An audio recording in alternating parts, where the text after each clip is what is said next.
Fred Taylor. Fred Taylor is here with us now. And guys, we're going to go to the NFL here and talk a little bit about the Browns and Shedeur Sanders, because he began his NFL career as QB4, but this weekend, Shedeur Sanders is now going to be QB1 for the Cleveland Browns when he makes his first pro debut against the Raiders in Las Vegas. Shedeur's NFL debut came this past Sunday in a loss to the Ravens. He struggled, but now obviously he's going to have a full week of prep ones. And so, what are we going to make of Shedeur Sanders? What does he have to do this weekend, Channing? First, he has to go out there and ball, but you got to put it all on Front Street first. The man got kidnapped by the organization up front.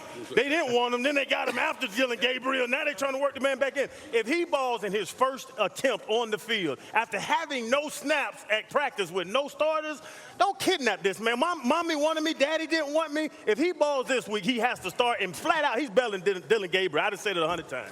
But I'll say it this way. I'll say it this way, not to you, Fred. That's what the narrative, you would think so, but my challenge to Shedeur is play a clean game. Play within yourself and allow your talent to take over when you have an opportunity to take over, right? I think so much is to be said about how Kevin Stefanski has handled this situation or has mismanaged this situation, but nevertheless, we're here now.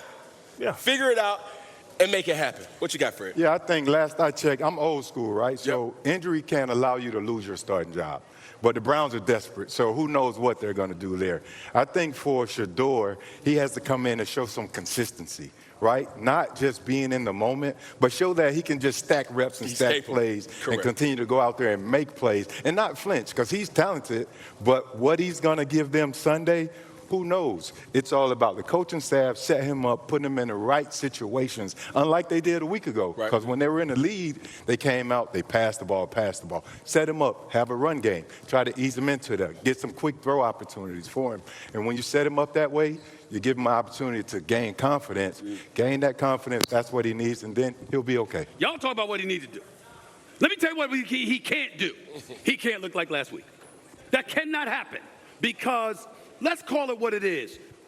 I don't care what anybody say. A two-time coach of the year harbors some responsibility for that quarterback looking ill-prepared. That bothers me. They didn't put him in a position where he looked prepared. No cadence, no calls, no anything, no work with the first team whatsoever at all. And when you know your QB2 is a rookie and your QB1 is an undersized dude that got to get the ball out of his hands inside of 2 seconds, otherwise he's a concussion waiting to happen, which is what happened. You got to have Shedeur Sanders better prepared than that. And I don't believe that Kevin Stefanski had him better prepared.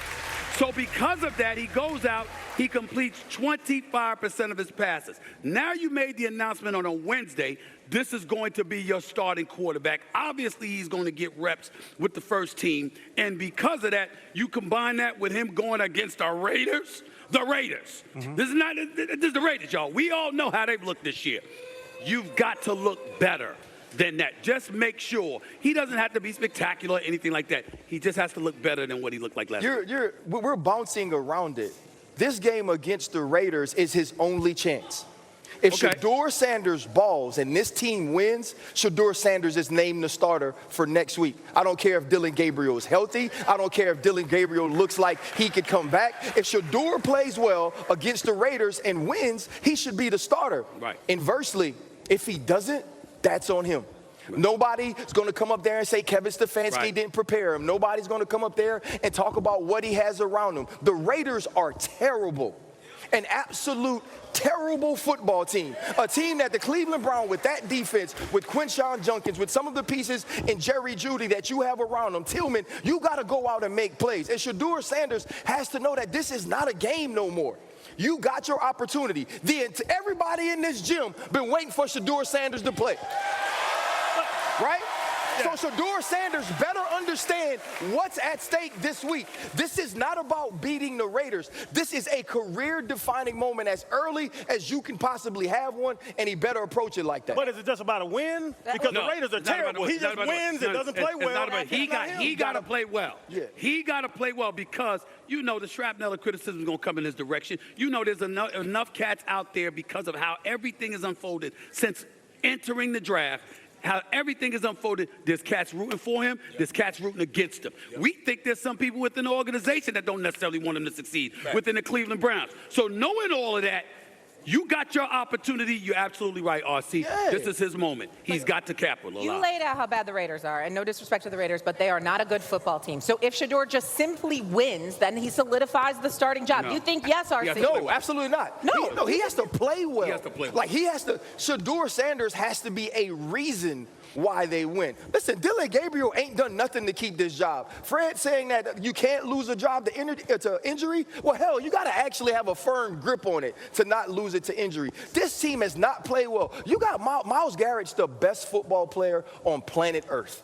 He has 5 sacks and 4 sacks, and you still get your doors blown off. If you got a quarterback that goes in and does the simple things that Dylan Gabriel does, right? You got to do those, the coaching things. Right. Now go do something that he can't. Take hold of this job and win this game. So to that point, I always say this, to the players that see one end. You don't have to do anything special to be special, right? It's a very common, kind of statement, but it's true. Now, if you look at the stat line at the end of the game, Shay, you say to yourself, hey, Shedeur Sanders had 2 interceptions, and those interceptions was bad interceptions, bad reads or whatever. He had 3 or 4 sacks that was his fault. He didn't slide the protection the right way. Those are the type of things that we say, okay, you have to play well. Now, playing well doesn't automatically mean you have to throw for 250, 300 yards, or even 200 yards. Playing well is saying, hey, my read is right there, the mic point's right there, it's going there, and that's where the ball went. I gave my guy an opportunity. It tipped off of his helmet, and that's why it was an interception. Yep. It can't be because you're looking this way, and then you get your back blew off because you didn't slide the protection in the right way. Hey. Those are all things. Slow off. Whoa. Please. Give me grace. Give me grace. It was a football analogy, damn it. Like, slow down, bro. Come on, slow down. I was trying to slide the protection and then. Okay. You know what? Slide the Get me out of here, bro. Help me out, bro. I don't want your protection. Get me out of here. Let Channing and Fred jump in. What do you guys think?